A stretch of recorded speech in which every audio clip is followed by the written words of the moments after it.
Salut tout le monde, bienvenue sur ma chaîne pour un nouveau Discu Comics. Discu Comics, pour ceux qui savent pas, c'est le format où je vous parle de ce dont j'ai envie sur le monde des comics. Ça peut être l'actualité, des sorties, des réceptions, des adaptations, etc., etc. Tout ça en mode détente, en mode discussion, très peu de montage, voire pas de montage du tout quand c'est possible. Et puis voilà quoi, en mode tranquille. J'ai vraiment, c'est les vidéos où je vous parle en mode détente quoi. Voilà. Donc, aujourd'hui, on va parler des Thunderbolts, le dernier film du MCU sorti en date, sorti la semaine dernière, pour être exact.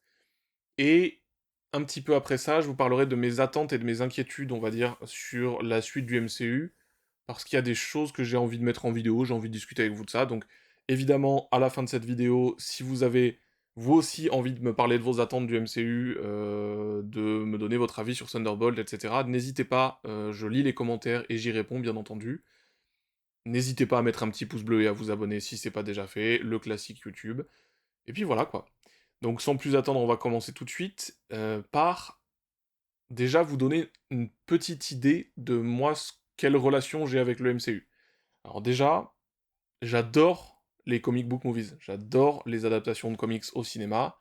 Je suis fan de cinéma, je suis fan de comics. Bon, forcément, quand les deux fusionnent, je suis content. Quand c'est bien fait. Mais j'aime beaucoup ça. Sauf qu'avec le MCU, j'ai quand même eu une relation un petit peu en dents de scie. Je vais pas vous le cacher. Il y a eu des très hauts et il y a eu des très bas. Pour vous donner un ordre d'idée, les très hauts pour moi, c'est Iron Man 1, Avengers 1, Avengers Infinity War, Gardien de la Galaxie, Winter Soldier, voilà, ce genre de film-là, pour moi, c'est dans le très haut. Et puis, il y a eu des très très bas. Là, je pense que je serais pas très original si je vous cite Ant-Man Quantumania, Thor Love and Thunder, même Thor Ragnarok, que j'aime pas du tout personnellement. En tant que fan du personnage de Thor, j'avoue que la version absolument bouffonne du MCU me désole. Donc voilà, c'est pour vous donner un ordre d'idée, j'ai eu une relation un petit peu en dents de scie avec le MCU. Ces derniers temps, la phase 5, si je dis pas de bêtises, enfin en tout cas post-Endgame, il y a des choses qui m'ont pas déplu, j'ai bien aimé Eternal, j'ai bien aimé Shang-Chi, j'ai pas détesté le dernier Captain America, même si c'était pas fou, mais il y a aussi des choses, encore une fois, Ant-Man Quantumania, Love and Thunder, qui me crispent énormément, et donc, voilà. J'allais voir Thunderbolt avec des attentes toutes relatives, on va dire. J'avais surtout envie de voir comment ils allaient traiter Sentry. Voilà. Donc ça, c'était pour ma relation au MCU. Ah oui, et je précise quand même que malgré tout, malgré cette relation-là, j'ai des grosses attentes pour la suite, et notamment pour les Fantastic Four, on en parlera tout à l'heure dans la partie dédiée. Donc, maintenant on va rentrer dans le vif du sujet, je vais vous donner mon avis sur Thunderbolts. Alors Thunderbolts, film réalisé par Jake Schreier, sorti la semaine dernière donc au cinéma. On y suit une équipe de bras cassés, composée de Yelena, Red Guardian, son père, Ghost, Taskmaster, US Agent et Bucky, si je n'oublie personne. Et personnages qui sont d'ailleurs pas les plus populaires du MCU, hein, on va pas se mentir, à part Bucky qui est quand même assez populaire. Et on suit ces personnages-là qui sont tous dans des moments de leur vie un petit peu compliqués. Ils ont tous des problèmes, ils ont tous un certain mal-être, ils sont pas très heureux dans leur vie, et c'est d'ailleurs un des thèmes principaux du film, et c'est l'un des très gros points forts du film, j'y viens tout de suite. Les thématiques abordées, à savoir donc le mal-être, la dépression, les problèmes de santé mentale, chose assez inhabituelle dans le MCU quand même, et bien là c'est non seulement traité, mais en plus plutôt bien traité. Et il y a des idées pour montrer ça à l'écran, de manière visuelle encore une fois, qui sont très intéressantes. Encore une fois, j'irai pas très loin dans le plot pour pas spoiler, mais en gros, l'équipe est amenée à se réunir parce qu'ils sont en danger et donc ils doivent s'entraider pour survivre. Dans leurs aventures, ils finissent par tomber sur un personnage qui s'appelle Bob, Robert, qui est le personnage de Sentry. Encore une fois, là, c'est dans Enfin, tout le monde le sait maintenant, donc je me permets. Sentry, qui donc est au centre de l'histoire, et qui donc se retrouve confronté aux Thunderbolts pour diverses raisons. Et donc, au milieu de tout ça, on commence avec une Yelena qui tout de suite est présentée comme le personnage principal, et c'est l'un des points forts du film aussi pour moi, mais aussi un de ses points négatifs, c'est que Yelena, donc Florence Pugh que j'aime beaucoup, elle est excellente. Elle vole la vedette aux autres, déjà parce qu'elle est clairement mise au centre du truc, elle a beaucoup plus de scènes importantes que les autres, mais aussi parce qu'elle est vraiment très très forte, Florence Pugh. Elle joue vraiment bien, il y a quelques scènes qui sont vraiment touchantes, et son jeu transperce l'écran. J'ai vraiment beaucoup aimé Florence Pugh dans ce film. J'avais déjà beaucoup aimé ses apparitions précédentes dans le MCU. Black Widow, qu'on aime ou pas le film, mm, elle sortait du lot quand même. Elle sortait du lot. La série Hawkeye, que moi j'ai beaucoup aimé, j'ai bien aimé ses apparitions dedans aussi. Le duo avec Kate Bishop marchait vraiment bien, je trouve. De toute façon, j'adore les deux actrices, donc là encore, forcément, ça marche. Sur moi, en tout cas. Et donc, elle est vraiment très au centre du film. Alors, la contrepartie à ça, c'est qu'effectivement, certains autres personnages, et ça c'est un défaut, ont un rôle très limité. Je vais pas vous mentir, moi j'aime bien Bucky. J'ai été un peu déçu par le traitement de Bucky dans ce film. Il a très peu de scènes importantes. Et j'ai préféré son développement dans la série Falcon and Winter Soldier que là-dedans, parce que il est très en retrait. Il a deux trois scènes que j'ai trouvées assez mal écrites. Je sais pas, je suis pas convaincu par la prestation de Bucky, enfin la prestation de Bucky, l'utilisation de Bucky, on va dire, dans ce film, je suis pas convaincu. De même que Ghost, c'est pareil, Ghost, elle est très très peu utilisée. Elle a quelques bonnes scènes d'action, c'est cool. Alors après, j'aime pas trop le personnage, donc je m'en fiche un peu, mais voilà. C'est quand même un problème dans le sens où l'équipe a pas droit à un vrai équilibre dans les rôles qui leur sont donnés. Bon, c'est comme ça. Mais Florence Pugh, elle, par contre, incroyable. Elle est vraiment top. Donc, elle tient le film, franchement. Elle et Lewis Pullman, je crois, l'acteur qui joue Sentry, ils sont vraiment, vraiment le cœur de ce film. Donc, ça c'est plutôt chouette, malgré ce que ça cause derrière, en termes d'équilibre des rôles. Bref, donc ça c'était pour la première qualité, mais aussi le premier défaut. Ensuite, enfin non, la deuxième qualité, puisque la première c'était les thématiques abordées, et vraiment les thématiques, j'insiste, c'est assez fin. Je m'attendais pas à ça, il y a vraiment de très bonnes idées de réal en rapport avec ça. J'en parlerai peut-être un tout petit peu dans la partie spoil, mais dans le troisième acte, toute la représentation visuelle de leur mal-être est vraiment super bien réalisée. J'ai vraiment apprécié ça. Voilà, donc ça c'était pour les premières qualités, les premiers défauts. Ensuite, j'ai bien aimé les scènes d'action, notamment une au milieu du film, on va dire. Non, enfin, ouais, on va dire aux deux tiers du film, que j'ai vraiment trouvé super. Il y a des très bonnes chorégraphies, beaucoup plus que dans certains films du MCU récemment, et la plupart des personnages utilisent plutôt bien leurs capacités. Si ce n'est Taskmaster, j'en parlerai pas trop, mais Taskmaster, une des scènes d'action qu'elle a, la seule vraie scène d'action qu'elle a, j'aurais aimé qu'on voit un petit peu plus ses capacités à copier les autres. Bon, voilà, on le voit pas trop.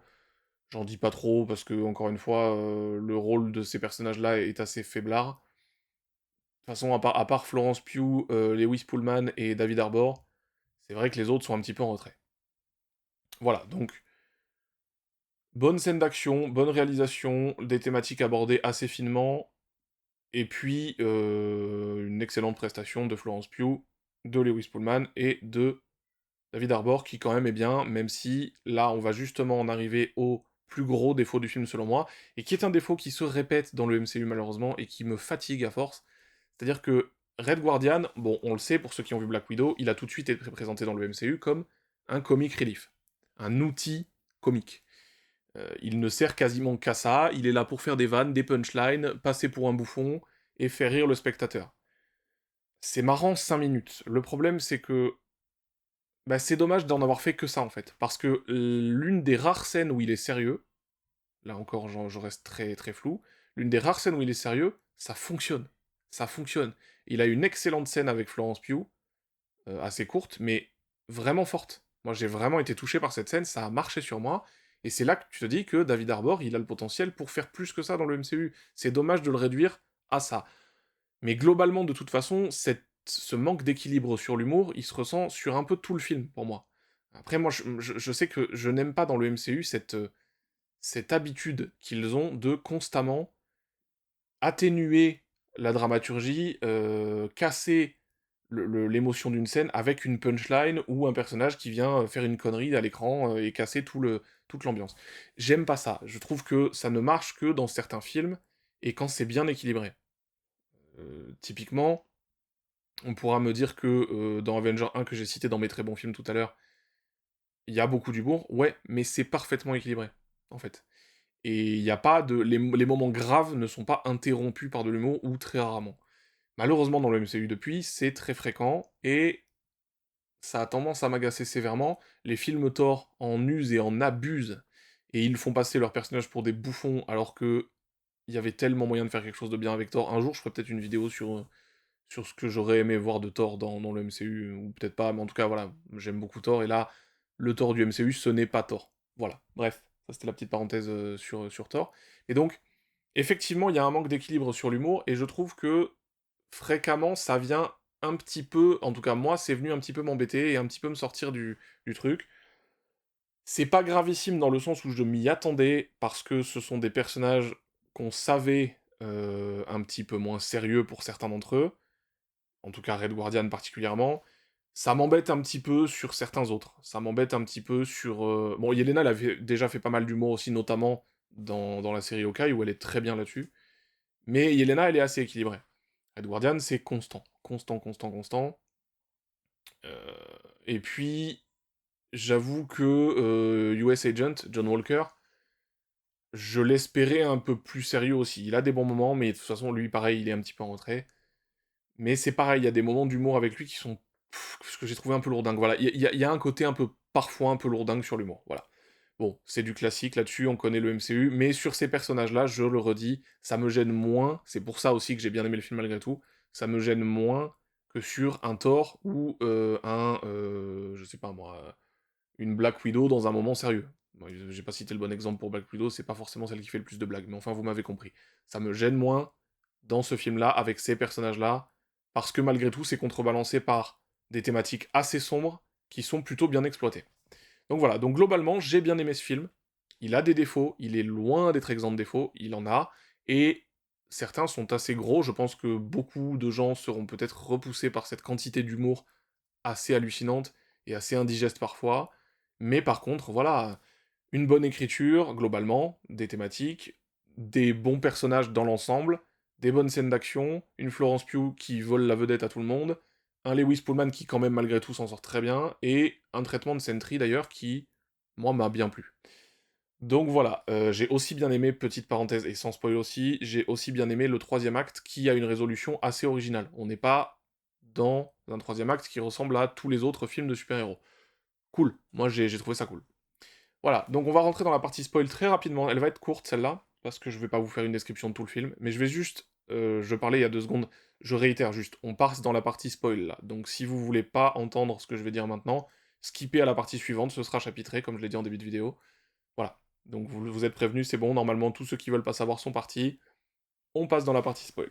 Alors, comme je le disais il y a 5 minutes, ou 2 minutes, il y a un troisième acte assez inattendu parce que la fin du film ne se conclut pas sur un combat en fait. Alors qu'on sait que dans les films de super-héros, le troisième acte en général c'est le combat final, le vilain contre les gentils, et puis voilà. Et c'est cool, hein, j'aime bien les combats, les gros combats de fin de films Marvel ou DC, c'est pas la question. Mais ici du coup c'est assez original parce que ce n'est pas un combat à proprement parler. C'est un combat intérieur en fait de Sentry contre The Void. The Void qui a été assez bien représenté comme la partie sombre donc de Robert, sa dépression en fait, puisque c'est ça dont il s'agit réellement, c'est son mal-être, sa dépression et ses problèmes de santé mentale qui sont personnifiés en tant que The Void. Et The Void a pris le contrôle de son corps, a pris le contrôle de ses pouvoirs qui sont d'ailleurs très bien représentés dans la scène d'action dont je vous parlais tout à l'heure, qui arrive aux 2 tiers du film. J'ai bien aimé comment il représente les pouvoirs de Sentry, la façon dont il bouge, sa vitesse, sa force, très intéressant. Ils ont vraiment réussi le truc. Et donc, The Void est la partie négative, on va dire, la partie sombre de Robert, qui prend le dessus, et avec des pouvoirs aussi incroyables, forcément, ça pose problème. Il veut attirer tout le monde dans le noir, en fait. C'est son objectif, c'est The Void, il veut attirer tout le monde dans le mal-être, dans la dépression, et donc il absorbe tout le monde dans son monde noir, et il fait revivre aux gens leurs traumatismes et les pires moments de leur vie. Et donc on voit comme ça, à 2-3 reprises, les personnages des Thunderbolts qui revivent des moments sombres de leur vie, notamment Yelena, qui est... D'ailleurs j'ai trouvé les scènes assez dark, Alors, c'est pas la première fois qu'on voit notamment les passés des Black Widow, mais là, quand même, ils vont assez loin sur certains trucs, j'ai bien aimé. C'est plutôt intéressant. Et donc, dans cette grande scène de fin, où Yelena rentre dans le monde de The Void, eh bien, on passe d'un contexte à l'autre, d'une scène à l'autre, comme si elle passait d'une scène de sa vie à une autre en ouvrant une porte, quoi. Et il y a des très bonnes idées de réalisation. Les transitions entre les scènes et entre les contextes sont super intéressantes. J'ai bien aimé. Enfin, la caméra change carrément parfois d'angle pour passer d'une scène à l'autre, pardon. Et globalement, ouais, il y a un vrai travail de réalisation. La photo aussi, globalement, du film est plutôt bonne. Et puis, enfin, tout est fait. La majorité du film a été créé avec des effets pratiques. Ce qui fait que assez peu de CGI, assez peu de. Et on sait que l'historique CGI du MCU, c'est pas toujours la folie. Donc, c'est plutôt une bonne nouvelle. Et c'est bien utilisé, c'est bien réalisé. Franchement, ouais, agréablement surpris sur ça, je m'attendais pas à ça. Et donc, ce troisième acte qui se conclut plus sur. En fait, Robert, il a cette il est seul, il est très souvent seul, et c'est là qu'il se laisse aller à ses côtés sombres, et effectivement, les Thunderbolts finissent par, entre guillemets, l'accepter parmi eux, ce qui lui permet de sortir de sa solitude et de son mal-être, en tout cas temporairement. Et c'est comme ça, en fait, finalement, que ça se conclut, et c'est super intéressant parce que ce n'est pas un combat. Enfin, c'est un combat intérieur de Robert, mais c'est pas un combat, une bataille de fin, etc. Donc très intéressant, c'est plutôt bien fait. J'en dis pas trop parce que malgré tout, si certains d'entre vous qui n'ont pas vu le film ont quand même voulu voir la partie spoil, voilà. Mais vraiment super intéressant ce troisième acte, moi j'ai bien aimé. Alors il y a quelques lourdeurs là aussi, d'humour encore une fois à certains moments, mais ça passe. C'est là aussi qu'il y a la scène dont je vous parlais tout à l'heure enfin un petit peu avant, entre Florence Pugh et David Harbour, où Red Guardian, pour une fois, est un petit peu sérieux, et ça fait du bien. C'est là qu'on voit que peut-être il faudrait qu'il ait un peu plus de scènes sérieuses. Et voilà. Donc ça, c'était pour le troisième acte que j'ai beaucoup aimé. Après, on va juste vite fait passer à la post-crédit, parce que la post-crédit, beaucoup de gens en ont dit beaucoup de bien. Avant d'aller voir le film, j'ai entendu beaucoup de gens dire que c'est la meilleure post-crédit depuis Avengers 1, tout ça, tout ça. Alors je sais bien qu'on a eu beaucoup de mauvaises post-crédits ces dernières années, et notamment des scènes qui n'apportaient rien ou qui teasaient des choses qui ne sont jamais venues depuis. Hercule entre autres, par exemple, ou d'autres choses. Et là, c'est vrai que, effectivement, pour avoir écouté un petit peu les avis de certains, effectivement, cette fois, on a une post-crédit qui nous tease vraiment quelque chose. Encore une fois, on est dans la partie spoil, donc je vais la décrire. On se retrouve 14 mois après le film, et les Thunderbolts sont réunis dans leur QG parce qu'à la fin du film, ils deviennent les New Avengers. Ils sont plus ou moins manipulés par Valentina, qui est l'une des vilaines du film, enfin qui est la vilaine du film, et qui les manipule pour qu'ils deviennent en fait les nouveaux Avengers, et que elle s'offre un petit peu le rôle de la nouvelle Nick Fury, si on veut. Politiquement, ça lui fait une avancée, on va dire. Et c'est aussi elle qui a créé le projet Sentry, hein, pour revenir là-dessus. Et donc, elle les manipule pour qu'ils deviennent les New Avengers, les New Avengers, bien sûr, les New Avengers, et elle leur donne le QG, l'ancien QG, l'ancienne tour des Avengers, etc. Donc on les retrouve 14 mois dans la post-crédit après le film. Ils sont donc devenus les New Avengers, on voit qu'ils sont critiqués par certains, appréciés par d'autres. Mais donc voilà, on les retrouve à ce moment-là, et on apprend effectivement deux trois trucs intéressants, notamment que Sam Wilson a créé son équipe d'Avengers de son côté, et qu'il les attaque en justice, il me semble, pour récupérer le nom Avengers. Évidemment, on se doute bien, Sam Wilson ayant été dans le camp de Cap dans Civil War, des Avengers qui servent le gouvernement, ou plus ou moins le gouvernement, en tout cas qui sont politisés, ça peut pas lui plaire. Donc forcément, voilà. Un peu surpris quand même après les développements de Falcon and Winter Soldier que Bucky et Sam ne soient pas capables de se parler. Bon, admettons, on verra. Mais en tout cas, c'est vrai que ça tease ça, c'est intéressant. Il y a deux nouvelles équipes d'Avengers, il y a un nouveau contexte, un nouveau statu quo. Donc ça, c'est intéressant. On est quand même sur un enchaînement de vannes malgré tout pendant 3-4 minutes. Et puis arrive le grand moment où je m'attendais à mieux. C'est-à-dire que tout le monde avait dit ça tease un truc de fou, machin, tout ça. Et en fait, on voit juste le vaisseau des Fantastic Four qui arrive sur l'univers 616. On s'en doutait un tout petit peu, on le savait même, on va pas se mentir. On sait très bien qu'après les Fantastic Four, le film des Fantastic Four, ils arriveront sur l'univers principal. On le savait. Donc c'est pour ça que je suis un peu surpris que il y ait eu un tel emballement sur cette post-crédit. Alors oui, elle tease vraiment Doomsday, contrairement aux précédentes post-crédit qui teasaient rien du tout. Mais je précise que c'est la deuxième post-crédit, hein. Il y en a une première qui est juste un gros gag, et la deuxième, c'est la vraie post-crédit, donc faut rester jusqu'au bout quand même. Et donc je m'attendais à un peu plus que voir juste le vaisseau des Fantastic Four, d'autant plus que, quand on est un tout petit peu attentif au crédit, on voit dans les, les crédits de la musique, on voit thème des Fantastic Four. Bon bah du coup je m'y attendais un peu, forcément. Bon ça c'est un petit détail, c'est pas grave, mais voilà. Donc ce qui est sûr c'est que je m'attendais à mieux, d'autant plus qu'on va en parler dans mes attentes pour le futur du MCU, mais bah, j'aimerais bien qu'on commence à teaser Doom en fait.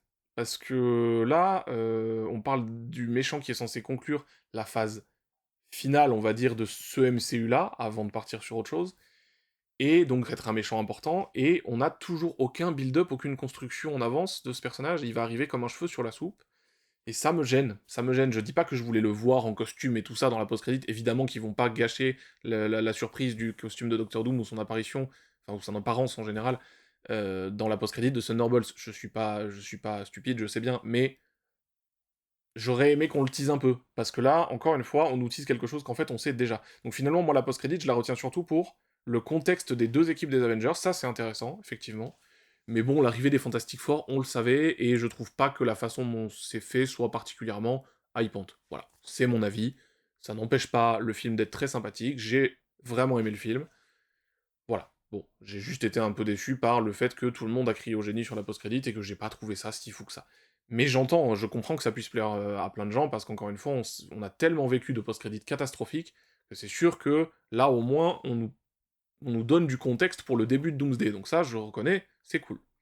Voilà. Donc ça, c'était pour mon avis sur Thunderbolts. C'est un bon film. Ça fait du bien d'avoir un film du MCU qui parle de thématiques un petit peu différentes et qui ose des trucs. Voilà. Donc ça, vous le savez, moi j'ai vraiment aimé Thunderbolts, malgré des défauts évidents. Voilà. Bien, maintenant la partie Thunderbolts étant terminée, on va passer à mes attentes sur le futur du MCU et ce qui m'inquiète, ce qui me hype, ce qui me laisse dubitatif, voilà, tout ça. Donc c'est parti pour la deuxième partie de la vidéo. Alors, je vais tout de suite revenir sur Doom, puisque... Non, on va commencer par Fantastic Four, c'est le prochain film, on va commencer par Fantastic Four. Alors, moi, j'ai adoré les deux trailers de Fantastic Four. J'ai adoré ces deux trailers. Je trouve que l'ambiance est exceptionnelle. On y retrouve l'essence des Fantastic Four, pour moi, en tout cas, pour moi, voilà. On y retrouve tout. Je trouve que le Ben est fabuleux. En tout cas, ce qu'on en voit. La scène où il regarde son reflet dans la vitre. La scène où il soulève la voiture pour faire rire les enfants. La scène où il cuisine avec Herbie. J'ai adoré toutes les scènes de Ben dans les deux trailers. Et je trouve que son design est parfait.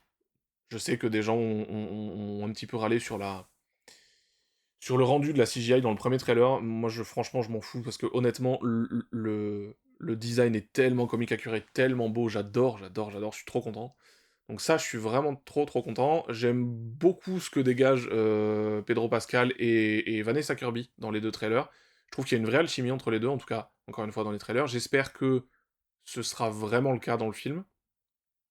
J'aurais pas forcément casté Pedro Pascal en Reed Richards, comme beaucoup de gens, sauf que Pedro Pascal, c'est un super acteur et qui dégage un truc.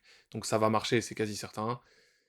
Reste à voir comment ce sera écrit, comment les deux personnages seront traités, mais voilà. Et Johnny, bon, j'attends de voir. Ce qui est sûr, c'est que j'ai bien aimé ces scènes. Alors, les scènes où il utilise ses pouvoirs sont fantastiques, c'est le cas de le dire, dans les deux trailers. Et j'ai bien aimé la scène où il apprend que Suzanne est enceinte. J'ai vraiment trouvé ça très Johnny dans l'âme, quoi. La blague du on va faire des super tontons quand il dit ça à Ben, moi, voilà, j'adore. Donc ouais, je l'attends beaucoup, beaucoup, beaucoup ce film. Il a l'air d'avoir une vraie direction artistique, il a l'air d'avoir une vraie patte. J'adore le thème principal, je l'écoute régulièrement. Je suis très, très hypé pour ce film, et ça fait très longtemps que j'ai pas été hypé comme ça pour un film du MCU, je vous le dis franchement. Donc là, je veux pas être déçu. Si je suis déçu sur celui-là, ça va être très violent. Bref, croisons les doigts pour que non.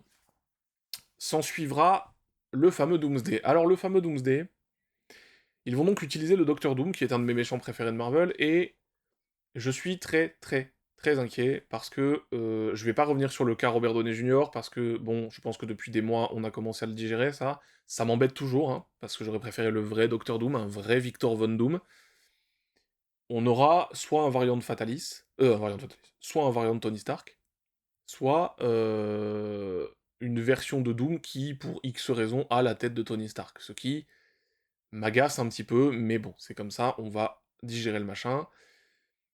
Je sais même pas ce que je préférerais entre un variant de Tony Stark ou le vrai Doom. Dans l'idéal, à la limite, je préférerais un variant de Tony Stark, et qu'à la fin de Secret Wars, dans une post-crédit, on voit le vrai Victor Von Doom ramasser son masque, le mettre et se retourner face cam. Voilà, ça, à la limite, ça voudrait dire que dans la prochaine phase du MCU, on aura le vrai Doom. À la limite, c'est ce que je préférerais. Qu'on nous explique que le Tony Stark de tel univers a réussi à enfermer Victor d'une quelconque façon, lui a volé son identité, et voilà, et le vrai, à la fin de Secret Wars, on le voit ramasser son masque, machin truc, voilà. Ce serait assez cool, parce que au moins ça voudrait dire que Doom n'a pas été jeté à la poubelle post-Secret Wars, ce qui serait plutôt une bonne chose, parce que vraiment, se séparer d'un tel méchant, ou en tout cas sans parler de s'en séparer, mais le traiter comme simplement un Tony Stark bis, ça me ferait vraiment mal au cœur, c'est quand même pas n'importe qui, quoi.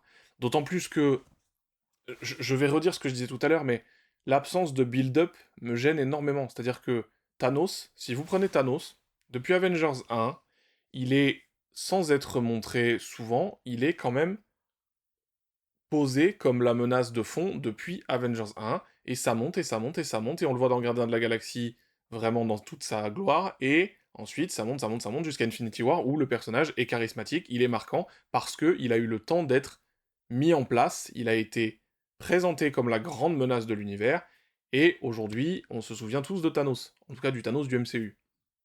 On se souvient aussi, pour tous les lecteurs de comics, du Thanos des comics, mais il est très différent. En tout cas, le Thanos du MCU, ça a fonctionné, parce qu'ils l'ont construit sur le long terme. J'ai très peur que ce Docteur Doom là bah, fasse un peu pchit.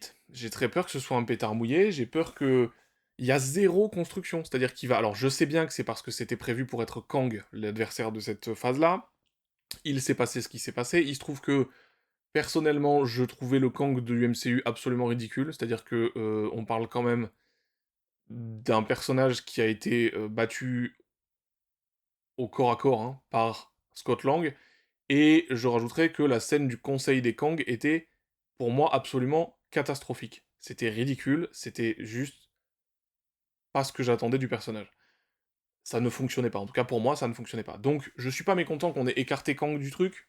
Maintenant, ça veut pas dire qu'il faut pas commencer à construire le nouveau méchant. C'est-à-dire que j'aurais bien aimé que dans Thunderbolts, on nous le tease un tout petit peu. Un tout petit peu, je vous demande pas de le montrer, encore une fois, je l'ai dit tout à l'heure, mais juste le teaser un petit peu, parce qu'il va falloir quand même nous donner quelque chose. Dans Fantastic Four, il va falloir qu'on en entende parler au minimum, si on le voit pas. Parce que, déjà, il n'y a pas de bon Reed Richards sans bon Victor Von Doom, et inversement, donc c'est important, j'espère vraiment que dans Fantastic Four, on va en entendre parler au moins une ou deux fois, et si ce n'est dans le film en lui-même, au moins dans la post-crédit, et ce serait déjà un peu tard. Vraiment, il va falloir commencer à le mettre en place. Parce que là, c'est Fantastic Four et après c'est Doomsday. Hein. Donc, vraiment, vraiment, vraiment, construire ce personnage un petit peu avant qu'il arrive. Parce que sinon, j'ai peur qu'on aille à la catastrophe. Voilà. Bon, c'est mon inquiétude principale. J'ai peur que le traitement de Doom soit raté. Voilà, j'ai peur qu'il rate Doom. Ça pourrait arriver. Ça pourrait arriver, ce serait pas la première fois que le MCU rate un personnage. Vraiment pas la première fois. Donc voilà. Mais je croise les doigts. Vraiment, là, je sonne négatif et tout ça, mais je suis le premier à espérer que je me trompe. Vraiment, j'espère qu'ils vont y arriver et que je serai comme un fou en sortant du cinéma. J'espère sincèrement. Donc ça, c'était pour Doom. Le film Fantastic Four aussi, c'est fait. Ensuite, donc, arrive Doomsday. Doomsday, on sait que c'est la première partie, puisque Secret Wars est la partie 2, qui sortira l'année d'après. Et si on a... Pour ceux qui ont lu le comic Secret Wars de 2015 de Jonathan Hickman, bah, il y a de quoi attendre beaucoup. Là aussi, on réutilise à nouveau le titre d'un comics, c'est pas la première fois. J'espère que Secret Wars aura vraiment des éléments de Secret Wars, parce que on sait que quand tu utilises le nom d'un événement en comics, ou d'un comics, ou d'une série, ou ce que tu veux, bah c'est pas toujours bien utilisé en fait. Civil War n'avait de Civil War que le nom, hein, pour moi. C'est-à-dire que, à part les accords de Sokovie qui font vaguement écho aux vrais enjeux de Civil War, à part ça, ouais, il y a une Team Cap et une Team Iron Man, quoi. Mais tu t'éloignes quand même vachement, vachement des comics. Et moi, je suis quand même vraiment un amoureux du comic accurate. Alors attention, quand je parle du comic accurate, je dis pas que ça doit être un copier-coller des récits du comics. Pas du tout. C'est une adaptation, après tout. Le mot adaptation veut bien dire ce qu'il veut dire. Mais, quand même qu'on respecte l'essence des comics, et d'autant plus quand on utilise le nom. Et là, moi, j'ai peur qu'avec Secret Wars, alors après, ça peut aussi être Secret Wars l'original, mais j'ai cru comprendre que ce serait un peu un mélange des deux, j'ai du mal à imaginer ça, on verra. En tout cas, ce qui est sûr, c'est que j'espère que ce sera surtout inspiré de celui de 2015, parce que ça peut mener à ce que j'appelle de mes voeux depuis des années maintenant, un espèce de soft reboot. Parce que là, le MCU s'est extrêmement mal comporté sur la phase 5, on va pas se mentir, et j'aimerais vraiment que après Secret Wars, on parte un peu comme à la fin du comic Secret Wars, sur une réorganisation des mondes. J'en dis pas plus pour ceux qui l'ont pas lu, mais une réorganisation des mondes, une espèce de réorganisation du multiverse, et qu'on permette du coup une espèce de soft reboot, parce que on est censé arriver sur la phase mutante après, là on arrive à la partie principale de ce que j'attends moi. La phase mutante, comment introduire les X-Men maintenant après autant de temps? Bah, rien de mieux qu'un espèce de soft reboot, encore une fois, avec une espèce de remise à zéro. Alors peut-être pas un reboot complet, parce qu'évidemment qu'on va vouloir garder certains acteurs, quand on voit la popularité de Florence Pugh, quand on voit la popularité de Sebastian Stan, évidemment, je parle d'eux parce qu'on les a vus récemment, mais évidemment qu'ils vont avoir envie de les garder, à condition qu'eux aient envie de rester. Je veux bien qu'on garde certains trucs, mais un soft reboot, c'est-à-dire on modifie, le nouveau monde du MCU n'est pas le même qu'avant, c'est-à-dire que certains personnages peuvent rester, d'autres peuvent être ajoutés, des personnages peuvent être recastés si vraiment certains ont envie de changer d'air. C'est l'avantage du soft reboot. Et puis c'est littéralement dans Secret Wars que tu peux le mieux le faire, quoi. Donc vraiment, j'espère qu'ils vont aller là-dessus, et j'espère que les X-Men seront réussis, et là, voilà, vraiment, je vais finir là-dessus. Attention à ne pas rater la phase mutante. Par pitié. Moi, je suis encore une fois un adepte du comic accurate. Là, pour le coup, particulièrement pour les personnages. Donc, les castings, j'aime bien quand ils dégagent un peu la même chose que les personnages des comics. J'aime bien quand les costumes sont comic accurate. J'aime bien quand les décors ressemblent à ce qu'on voit dans les comics.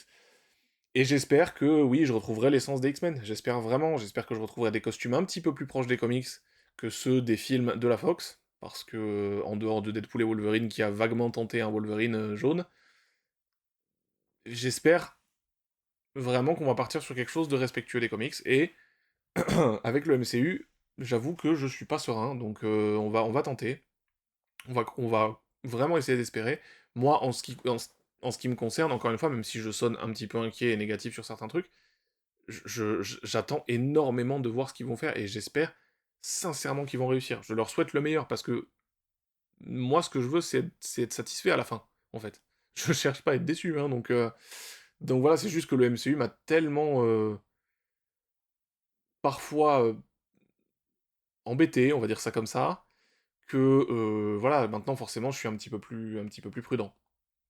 Mais par contre, j'avoue que la prudence, je l'ai un peu mise de côté pour le film Fantastic Four, que j'attends comme un ouf, vraiment. Celui-là, c'est Day One, hein. C'est Day One. Donc voilà. Mais voilà. Donc on va espérer que la suite du MCU se passe bien. On va croiser les doigts pour Doom. On va croiser les doigts pour Doomsday Secret Wars. J'ai pas parlé du Spider-Man qui va sortir entre les deux films, parce que je suis pas un gros fan du Spider-Man de Tom Holland. Je vais pas vous mentir là-dessus. C'est pas mon Spider-Man. C'est vraiment pas mon Spider-Man. Et là, en plus, on est sur un film qui va se situer entre Doomsday et Battle World, j'allais dire, c'est le cas de le dire pour le coup. Entre Doomsday et Secret Wars. Donc ça peut être un film sur le Battle World ou pas. Je sais pas trop où ils vont avec celui-là, je sais pas trop pourquoi ils l'ont calé là. Peut-être que ce sera bien, mais c'est pas les trois précédents qui me donnent envie de croire que ce sera bien. Donc, personnellement, encore une fois, c'est très subjectif. Tout ce que je dis là, c'est mon avis, c'est uniquement mon avis. Mais voilà, ce Spider-Man là me fait pas rêver, c'est pour ça que j'en ai pas trop parlé. Peut-être que je serai surpris, on verra. Donc voilà, donc croisons les doigts pour que le MCU s'en sorte, pour que Kevin Feige et ses équipes arrivent à remettre le MCU sur le devant de la scène, parce que vraiment ça a été compliqué ces derniers mois, ces dernières années même. Mais il est vrai que Thunderbolts, j'ai bien aimé, et donc je suis content. Fantastic Four, me rend optimiste, donc eh bien écoutez, je vais leur laisser une chance, comme tout le monde, et puis on verra ça en salle. On verra ça en salle. J'irai tous les voir de toute façon, et ils le savent très bien qu'on va tous aller les voir, donc voilà, on verra, on verra, on verra. Croisons les doigts encore une fois. Bon ben voilà, c'était tout pour aujourd'hui, je vous ai parlé du MCU en long, en large, en travers, j'espère que c'était pas trop long ni foutraque, parce que bon, encore une fois, il y aura pas beaucoup de montage, voire pas du tout, donc j'espère que c'était, agréable à suivre. Si vous avez aimé, comme je vous disais tout à l'heure, n'hésitez pas, le petit pouce bleu, le commentaire, tout ça, et puis bah nous on se retrouvera soit la semaine prochaine si je peux, j'ai essayé de maintenir un rythme d'une vidéo par semaine jusque-là, ce sera peut-être pas le cas toutes les semaines, mais bon, je ferai de mon mieux, et puis on verra, la semaine prochaine, ce sera peut-être une vidéo sur l'Ultimate Universe, si j'arrive à me mettre à jour d'ici là, on en parlera un petit peu, parce que j'aime beaucoup. J'aime beaucoup suivre ça avec les kiosques de Panini, enfin c'est pas des kiosques, mais vous m'avez compris. J'aime beaucoup suivre ça au fur et à mesure, série par série, donc il y a des choses à dire. Voilà, merci beaucoup de m'avoir écouté aujourd'hui, et puis bah donc sans doute à la semaine prochaine. Ciao!